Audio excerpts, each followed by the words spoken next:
அதிர்ஷ்டமும் ஆபத்தும் உடன்பிறப்புகள். வாழ்க்கையின் ஒவ்வொரு விளைவும் தனிப்பட்ட முயற்சியைத் தவிர வேறு சக்திகளால் வழிநடத்தப்படுகிறது என்ற உண்மை இவை இரண்டும்தான். நினைப்பது போல் எதுவும் நல்லதோ கெட்டதோ அல்ல. பில் கேட்ஸ் கணினி கொண்ட உலகின் ஒரே உயர்நிலைப் பள்ளிகளில் ஒன்றுக்குச் சென்றார். சியாட்டலுக்கு சற்று வெளியே உள்ள லேக்சைட் பள்ளிக்கு எப்படி ஒரு கணினி கிடைத்தது என்ற கதை குறிப்பிடத்தக்கது. பில் டகல் 2ஆம் உலகப் போரின் கடற்படை விமானி மற்றும் உயர்நிலைப் பள்ளி கணிதம் மற்றும் அறிவியல் ஆசிரியராக இருந்தார். நிஜ உலக அனுபவம் இல்லாமல் புத்தகப் படிப்பு போதாது என்று அவர் நம்பினார். நினைவு கூர்ந்த மைக்ரோசாப்ட் இணை நிறுவனர் பால் ஆலன் 30 கணினியை குத்தகைக்கு எடுக்க வேண்டும் என்று மனு அளித்தார். நேரத்தை பகிர்வதற்கான முழு யோசனையும் 1965ஆம் ஆண்டில் மட்டுமே கண்டுபிடிக்கப்பட்டது என்று கேட்ஸ் பின்னர் கூறினார். யாரோ ஒருவர் மிகவும் எதிர்நோக்கியிருந்தார். பெரும்பாலான பல்கலைக்கழக பட்டதாரி பள்ளிகளில் 8ஆம் வகுப்பில் பில் கேட்ஸ் அணுகியதைப் போல மேம்பட்ட எங்கும் கணினி இல்லை. மேலும் அவரால் அதை ஏற்றுக்கொள்ளவும் முடியவில்லை. 1968ஆம் ஆண்டில் கேட்ஸ் தனது வகுப்புத் தோழர் பால் ஆலனை சந்தித்தபோது அவருக்கு 13 வயது. ஆலன் பள்ளியின் கணினியிலும் வெறித்தனமாக இருந்தார். இருவரும் அதை அணைத்தனர். லேக்சைட்டின் கணினி அதன் பொது பாடத்திட்டத்தின் ஒரு பகுதியாக இருக்கவில்லை. இது ஒரு சுயாதீன படிப்புத் திட்டமாக இருந்தது. பில் மற்றும் பால் தங்கள் ஓய்வு நேரத்தில் இந்த விஷயத்துடன் விளையாட முடியும். அவர்களின் படைப்பாற்றல் காட்டுமிராண்டித்தனமாக இயங்க அனுமதிக்கிறது.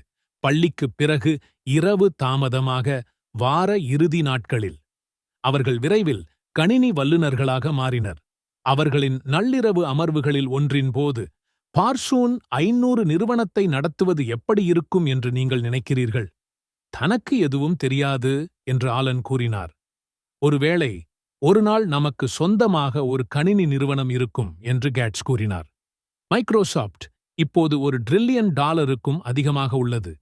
கொஞ்சம் விரைவான கணிதம். 4 வின் கூற்றுப்படி 1968ஆம் ஆண்டில் உலகில் சுமார் 303 மில்லியன் உயர்நிலைப் பள்ளி வயதுடைய மக்கள் இருந்தனர். அவர்களில் சுமார் 18 மில்லியன் பேர் அமெரிக்காவில் வசித்து வந்தனர். அவர்களில் சுமார் 2,70,000 பேர் வாஷிங்டன் மாநிலத்தில் வாழ்ந்தனர். அவர்களில் 100,000க்கும் மேற்பட்டவர்கள் சியாட்டில் பகுதியில் வாழ்ந்தனர். அவர்களில் சுமார் 300 பேர் மட்டுமே லேக்சைட் பள்ளியில் பயின்றனர். 303 மில்லியனில் தொடங்கி 300 உடன் முடிவடையும். 1 மில்லியன் உயர்நிலைப் பள்ளி வயது மாணவர்களில் ஒருவர் உயர்நிலைப் பள்ளியில் பயின்றார். அதில் பணம் மற்றும் கணினி வாங்குவதற்கான தொலைநோக்கு இருந்தது. பில் கேட்ஸ் அவர்களில் ஒருவராக இருந்தார். இதன் பொருள் என்ன என்பதைப் பற்றி கேட்ஸ் வெட்கப்படவில்லை. லேக்சைட் இல்லையென்றால் மைக்ரோசாப்ட் இருந்திருக்காது என்று அவர் 2005ஆம் ஆண்டில் பள்ளியின் பட்டதாரி வகுப்பில் கூறினார். கேட்ஸ் அதிர்ச்சியூட்டும் வகையில் புத்திசாலி, இன்னும் கடின உழைப்பாளி மற்றும் ஒரு இளைஞனாக கணினிகளுக்கான ஒரு பார்வை இருந்தது. பெரும்பாலான அனுபவமுள்ள கணினி நிர்வாகிகளால் கூட புரிந்து கொள்ள முடியவில்லை. லேக்சைட்டில் உள்ள பள்ளிக்குச் செல்வதன் மூலம் அவர் 1 மில்லியனில் ஒரு தலை தொடக்கத்தைக் கொண்டிருந்தார். இப்போது கேட்ஸின் நண்பர் கென்ட் எவன்ஸைப் பற்றி உங்களுக்குச் சொல்கிறேன். அதிர்ஷ்டத்தின் நெருங்கிய உடன்பிறப்பு, ஆபத்தின் சமமான சக்தி வாய்ந்த அளவை அவர் அனுபவித்தார். மைக்ரோசாப்டின் வெற்றியின் காரணமாக பில் கேட்ஸ் மற்றும் பால் ஆலன் ஆகியோர் வீட்டுப் பெயர்களாக மாறினர்.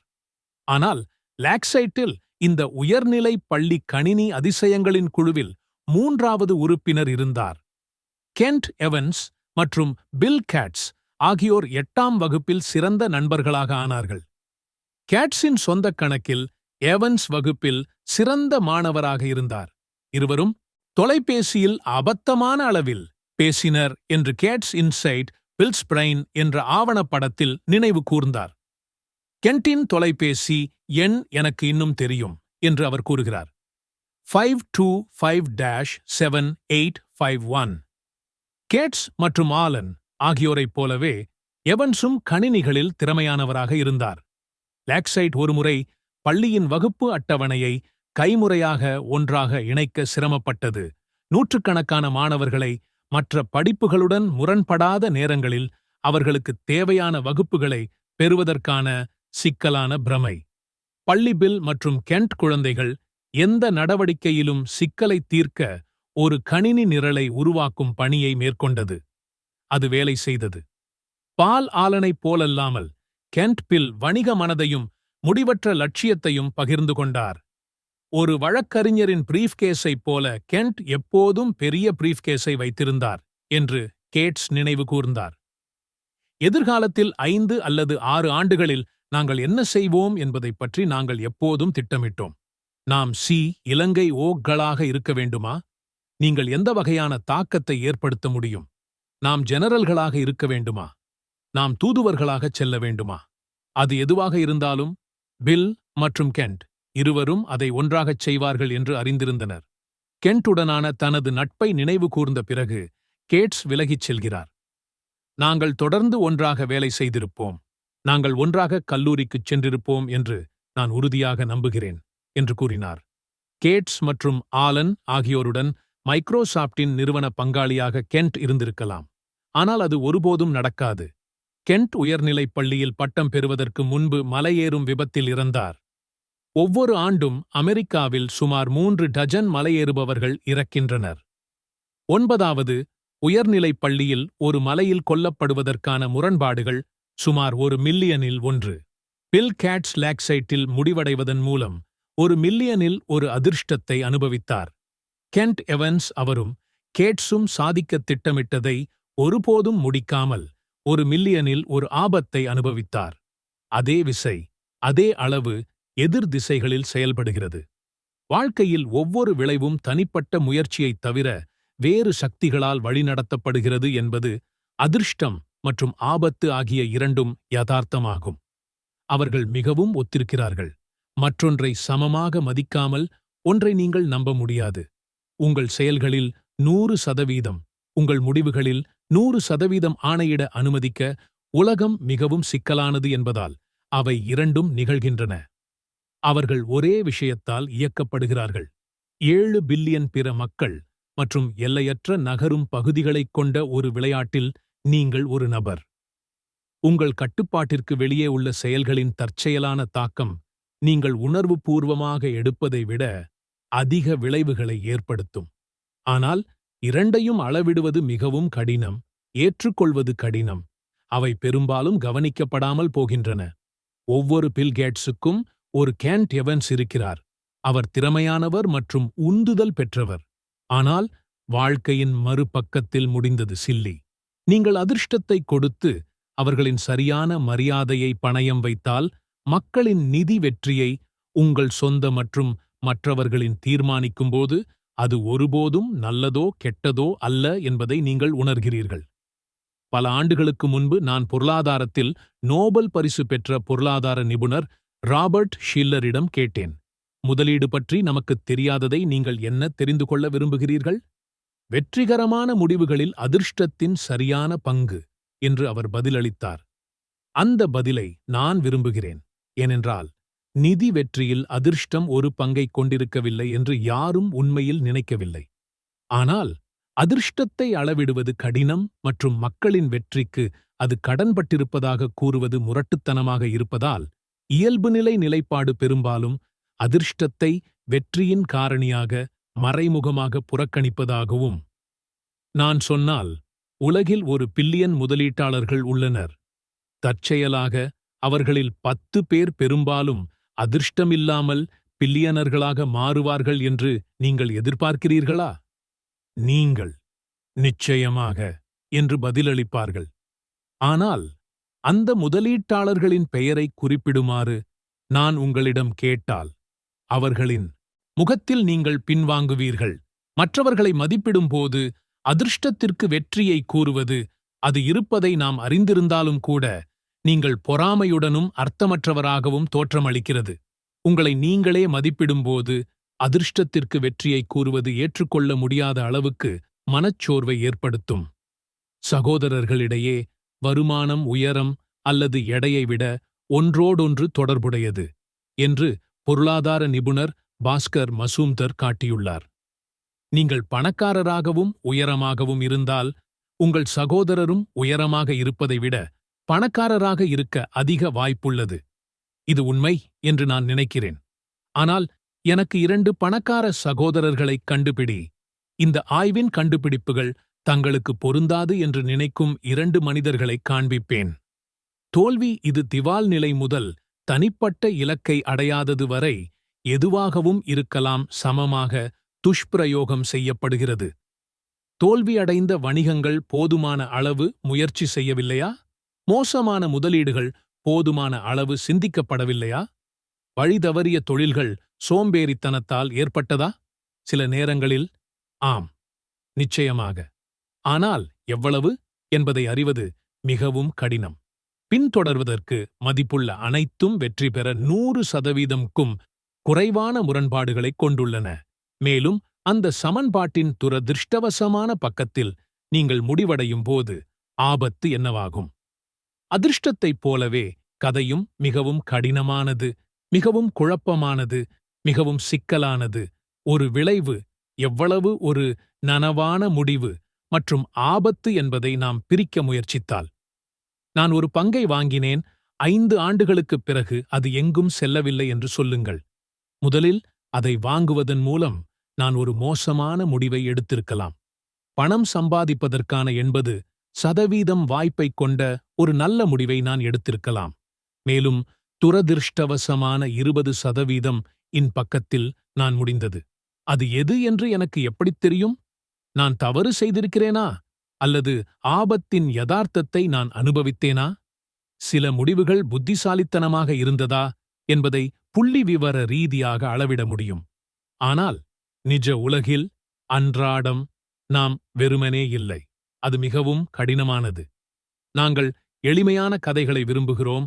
அவை எளிதானவை, ஆனால் பெரும்பாலும் தவறான வழிநடத்துதலாக இருக்கும்.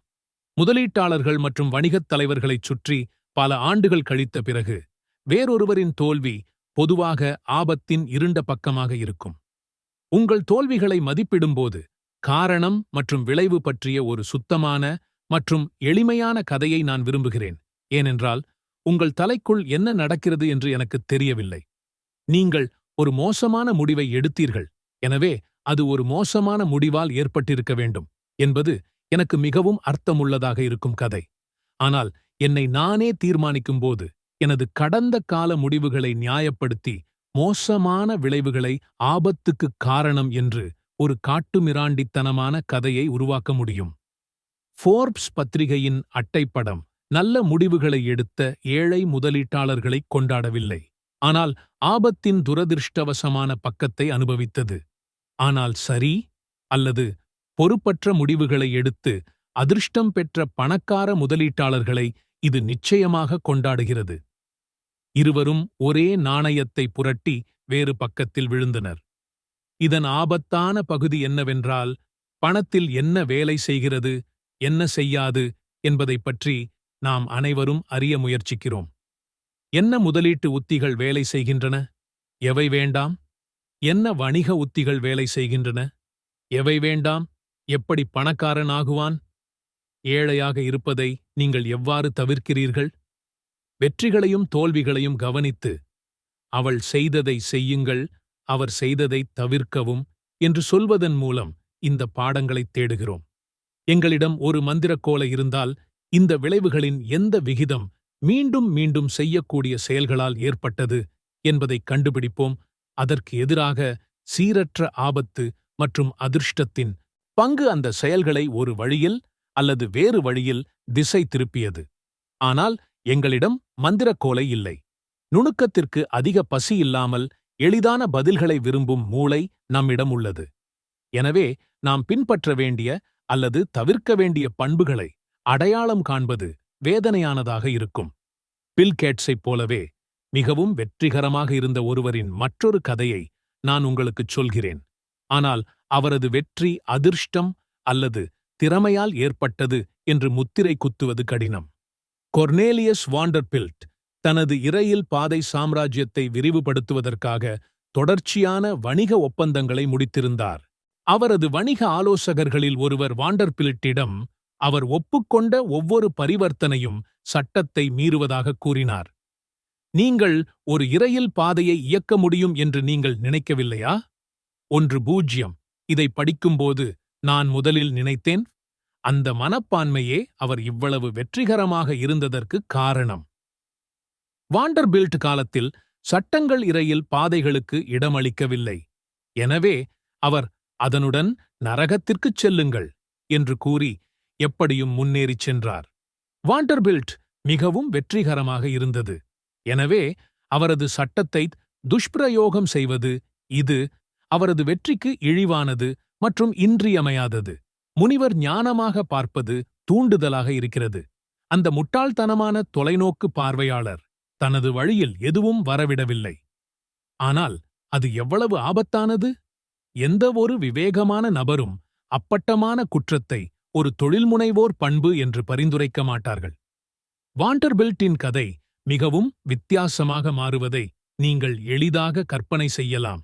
நீதிமன்ற உத்தரவின் கீழ் இளம் நிறுவனம் சரிந்த ஒரு சட்டவிரோத.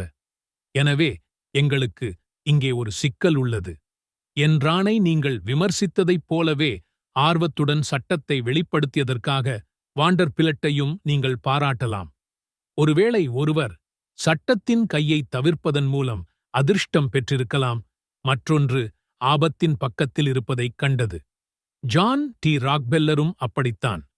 அவர் அடிக்கடி சட்டத்தை மீறிச் செல்வது, ஒரு நீதிபதி ஒருமுறை தனது நிறுவனத்தை ஒரு பொதுவான திருடனை விட சிறந்தது அல்ல என்று அழைத்தார்.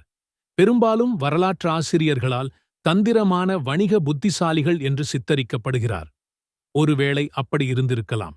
ஆனால் காலாவதியான சட்டங்கள் புதுமைக்கு இடையூறாக இருக்க நீங்கள் அனுமதிக்கவில்லை என்பதிலிருந்து நீங்கள் ஒரு குற்றத்தைச் செய்தீர்கள் என்பதற்கு கதை எப்போது மாறுகிறது?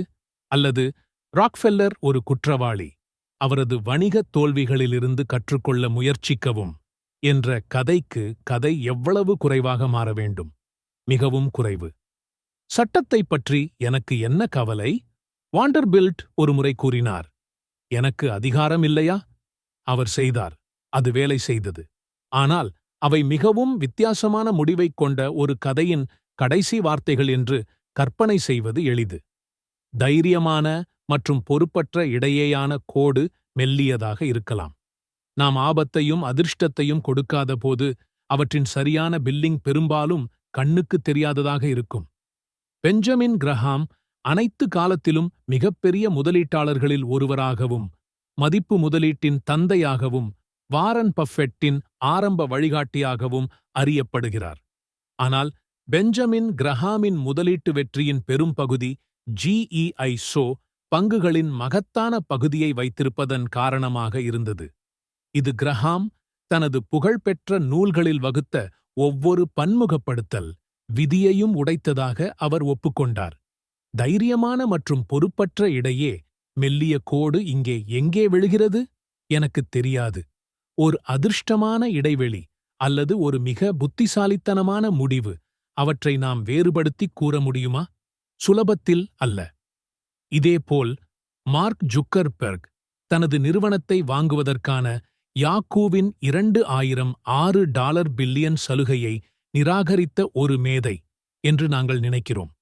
அவர் எதிர்காலத்தை பார்த்து தனது துப்பாக்கிகளில் ஒட்டிக்கொண்டார். ஆனால் மக்கள் யாக்கூவை விமர்சிக்கிறார்கள். மைக்ரோசாப்டிடமிருந்து அதன் சொந்த பெரிய வாங்குதல் சலுகையை நிராகரிக்கும் ஆர்வத்துடன் அந்த முட்டாள்கள் தங்களால் முடிந்தவரை பணமாக்கிக் கொண்டிருக்க வேண்டும். இங்குள்ள தொழில் முனைவோருக்கு என்ன பாடம்? எனக்கு எதுவும் தெரியாது, ஏனென்றால் ஆபத்தையும் அதிர்ஷ்டத்தையும் கண்டறிவது மிகவும் கடினம். இதற்கு எத்தனையோ உதாரணங்கள் உள்ளன. எண்ணற்ற அதிர்ஷ்டங்கள் மற்றும் தோல்விகள், அவற்றின் விளைவுகளுக்கு அந்நியச் செலாவணியை கடன்பட்டுள்ளன.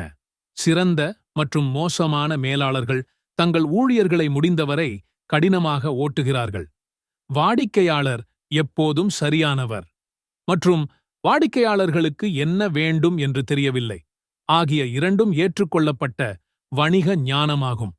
ஊக்கமளிக்கும் தைரியமான மற்றும் முட்டாள்தனமான பொறுப்பற்ற இடையேயான கோடு 1 மில்லிமீட்டர் தடிமனாக இருக்கும் மற்றும் பின்னோக்கி மட்டுமே தெரியும். ஆபத்து மற்றும் அதிர்ஷ்டம் டாப்பல் கேஞ்சர்கள்.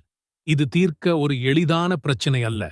அதிர்ஷ்டம் என்றால் என்ன, திறமை என்றால் என்ன, ஆபத்து என்றால் என்ன என்பதை அடையாளம் காண்பதிலுள்ள சிரமம், பணத்தை நிர்வகிப்பதற்கான சிறந்த வழியைப் பற்றி அறிய முயற்சிக்கும்போது நாம் எதிர்கொள்ளும் மிகப்பெரிய சிக்கல்களில் ஒன்றாகும். ஆனால் 2 விஷயங்கள் உங்களை ஒரு சிறந்த திசையில் சுட்டிக்காட்டலாம். நீங்கள் யாரை பாராட்டுகிறீர்கள், போற்றுகிறீர்கள் என்பதில் கவனமாக இருங்கள். நீங்கள் யாரை இழிவாக பார்க்கிறீர்கள், ஆகிவிடுவதை தவிர்க்க விரும்புகிறீர்கள் என்பதில் கவனமாக இருங்கள். அல்லது 100% விளைவுகள் முயற்சி மற்றும் முடிவுகளுக்கு காரணமாக இருக்கலாம் என்று கருதும்போது கவனமாக இருங்கள். என் மகன் பிறந்த பிறகு நான் அவருக்கு ஒரு கடிதத்தை எழுதினேன். அதில் ஒரு பகுதி பின்வருமாறு இருந்தது: சிலர் கல்வியை ஊக்குவிக்கும் குடும்பங்களில் பிறக்கிறார்கள், மற்றவர்கள் அதை எதிர்க்கின்றனர். சிலர் தொழில் முனைவோரை ஊக்குவிக்கும் செழிப்பான பொருளாதாரங்களில் பிறக்கிறார்கள், மற்றவர்கள் போர் மற்றும் வறுமையில் பிறக்கிறார்கள். நீங்கள் வெற்றி பெற வேண்டும் என்று நான் விரும்புகிறேன், நீங்கள் அதை சம்பாதிக்க வேண்டும் என்று நான் விரும்புகிறேன். ஆனால் எல்லா வெற்றியும் கடின உழைப்பால் அல்ல, எல்லா வறுமையும் சோம்பல் காரணமாக அல்ல என்பதை உணருங்கள். நீங்கள் உட்பட மக்களை மதிப்பிடும்போது இதை மனதில் கொள்ளுங்கள். எனவே குறிப்பிட்ட நபர்கள் மற்றும் வழக்கு ஆய்வுகளில் குறைவாகவும் பரந்த வடிவங்களில் அதிகமாகவும் கவனம் செலுத்துங்கள். ஒரு குறிப்பிட்ட நபரை படிப்பது ஆபத்தானது, ஏனென்றால் நாம் தீவிர உதாரணங்களை படிக்க முனைகிறோம் மற்றும் தீவிர உதாரணங்கள் பெரும்பாலும் மற்ற சூழ்நிலைகளுக்கு பொருந்தாது. அவற்றின் சிக்கலை கருத்தில் கொண்டு விளைவு எவ்வளவு தீவிரமானது, அதன் படிப்பினைகளை உங்கள் சொந்த வாழ்க்கையில் பயன்படுத்துவதற்கான வாய்ப்புகள் அதிகம். வெற்றி மற்றும் தோல்வியின் பரந்த வடிவங்களைத் தேடுவதன் மூலம் நீங்கள் செயல்படக்கூடிய பயணங்களுக்கு நெருக்கமாக இருப்பீர்கள். மிகவும் பொதுவான வடிவம், அது உங்கள் வாழ்க்கைக்கு மிகவும் பொருந்தக்கூடியதாக இருக்கலாம். வாரன் பஃபெட்டின் முதலீட்டு வெற்றியை பின்பற்ற முயற்சிப்பது கடினம், ஏனென்றால் அவரது முடிவுகள் மிகவும் தீவிரமானவை. அவரது வாழ்நாள் செயல்திறனில் அதிர்ஷ்டத்தின் பங்கு மிக அதிகமாக இருக்கலாம். மேலும் அதிர்ஷ்டம் என்பது நீங்கள் நம்பகத்தன்மையுடன் பின்பற்றக்கூடிய ஒன்றல்ல. ஆனால் 7ஆம் அத்தியாயத்தில் நாம் பார்ப்பது போல், தங்கள் நேரத்தின் மீது கட்டுப்பாடு உள்ளவர்கள் வாழ்க்கையில் மகிழ்ச்சியாக இருக்க முனைகிறார்கள் என்பதை உணர்ந்து நீங்கள் அதனுடன் ஏதாவது செய்ய முடியும் என்ற பரந்த மற்றும் பொதுவான போதுமான அவதானிப்பாகும். எனக்கு பிடித்த வரலாற்றாசிரியரான ஃப்ரெடரிக் லூயிஸ் ஆலன் சராசரி அமெரிக்கர்களின் வாழ்க்கையை சித்தரிக்கும் தனது வாழ்க்கையை கழித்தார். அவர்கள் எப்படி வாழ்ந்தார்கள், அவர்கள் எப்படி மாறினார்கள், வேலைக்கு அவர்கள் என்ன செய்தார்கள், இரவு உணவிற்கு அவர்கள் என்ன சாப்பிட்டார்கள் போன்றவை. செய்திகளில் ஆதிக்கம் செலுத்தும் தீவிர கதாபாத்திரங்களை படிப்பதை விட இந்த வகையான பரந்த அவதானிப்பிலிருந்து எடுக்க வேண்டிய பொருத்தமான பாடங்கள் உள்ளன. பில் கேட்ஸ் ஒருமுறை கூறினார், வெற்றி என்பது ஒரு மோசமான ஆசிரியர். இது புத்திசாலிகளை தாங்கள் தோற்க முடியாது என்று நினைக்கும்படி தூண்டுகிறது. விஷயங்கள் மிகவும் நன்றாக நடக்கும்போது நீங்கள் நினைப்பது போல் அது நன்றாக இல்லை என்பதை உணருங்கள். நீங்கள் வெல்ல முடியாதவர் அல்ல. அதிர்ஷ்டம் உங்களுக்கு வெற்றியை கொண்டு வந்தது என்பதை நீங்கள் ஒப்புக்கொண்டால், அதிர்ஷ்டத்தின் உறவினர் ஆபத்தை நீங்கள் நம்ப வேண்டும். இது உங்கள் கதையை விரைவாக மாற்றும். ஆனால் மறுபுறத்திலும் இதே நிலைதான். தோல்வி ஒரு மோசமான ஆசிரியராக இருக்கலாம், ஏனென்றால் புத்திசாலிகளை தங்கள் முடிவுகள் பயங்கரமானவை என்று நினைக்கும்படி அது கவர்ந்திழுக்கிறது. சில சமயங்களில் அவை ஆபத்தின் மன்னிக்க முடியாத யதார்த்தங்களை மட்டுமே பிரதிபலிக்கின்றன. தோல்வியை கையாளும்போது தந்திரம் என்னவென்றால், உங்கள் நிதி வாழ்க்கையை இங்கே ஒரு மோசமான முதலீடு மற்றும் தவறவிட்ட நிதி இலக்கு உங்களை அழிக்காத வகையில் ஏற்பாடு செய்வதாகும். இதனால் முரண்பாடுகள் உங்களுக்கு சாதகமாக வரும் வரை நீங்கள் தொடர்ந்து விளையாடலாம். ஆனால் மிக முக்கியமானது என்னவென்றால், வெற்றியில் அதிர்ஷ்டத்தின் பங்கை நாம் அங்கீகரிப்பது போலவே ஆபத்தின் பங்கும் நம்மை நாமே மன்னிக்க வேண்டும் என்பதாகும். அது தோன்றுவதைப் போல எதுவும் நல்லதோ கெட்டதோ அல்ல. இப்பொழுது தங்கள் அதிர்ஷ்டத்தைத் தள்ளிய 2 மனிதர்களின் கதைகளைப் பார்ப்போம்.